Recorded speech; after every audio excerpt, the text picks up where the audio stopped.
I find myself being a little more nervous for the inabilities, the side effects, um, just what comes from the chemo treatment. After I had my surgery the first time, after I had my surgery the second time in my lower abdomen area, I was a little more optimistic than I should have been. I found that there were a lot less workouts I could do. There's a lot less physical things that I could do, and I had to learn to grow with it, right? Um, it didn't keep me from working out, but a lot of my core workouts were definitely taken out of the equation. So I had to do a slight diet change just to accommodate for it, which just consisted of fasting a little bit more and then just eating more protein dense diets. But it wasn't like a real true diet, it just was a shift.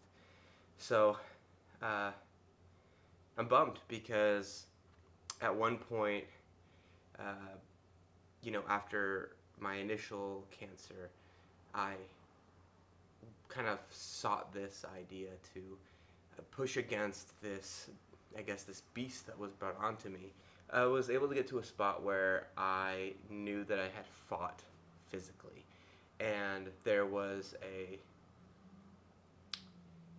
the byproduct of that was the way I looked.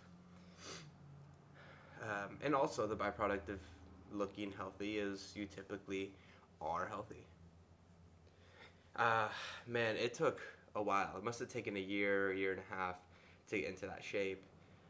And then, you know, there might be something to say that I did start to feel sick much later. But once I had my surgery, once the seminoma had been discovered, it it messed me up. It was hard to work out, especially considering all my workouts are core related. Guys, there are things that you are gonna want to fight. You're going to want to fight these things so bad. And consider the context. But sometimes you need to ask for help. Sometimes you need to just realize your body is not capable of doing that. You also, you need to work hard, but you need to give yourself a break if you're going through something traumatic. And in this case, my body had gone through a physically traumatic thing, and I didn't listen. And so it's possible it took a little longer to heal because I was trying to work out a little too early. What makes me nervous is that this morning could be my last morning of feeling good, right? So I get surgery tomorrow, and that surgery is going to consist of a biopsy, and then I'm gonna have my port placed for the chemotherapy treatment so that they don't have to put a needle in you every time for the chemo treatment.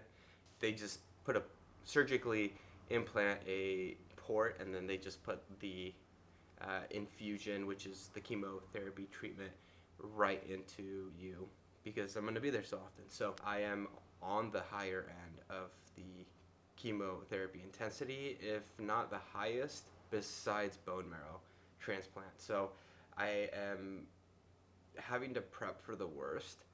What to expect? Yeah, expect to go through an extremely physically traumatic time.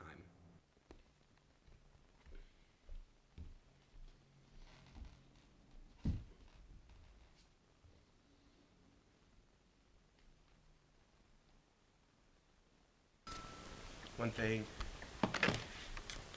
it took a really long time for my body to get to where I was physically. I got to the point where I could do a little bit over 30 pull-ups after my first cancer. I can get up to around 20 now. I understand that today might be my last day of being able to push myself this hard. I'm not going just into chemo, but I'm going into recovery from a surgery.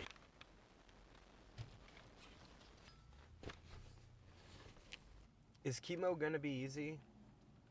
You know, for a couple days I was kind of brushing it off.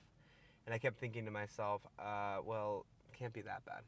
But the more people I talk with who go through chemo and the way their body reacts to it with the little amount that they did is one facet that kind of adds to this whole story of me overcoming this. The intensity of which this will be awful.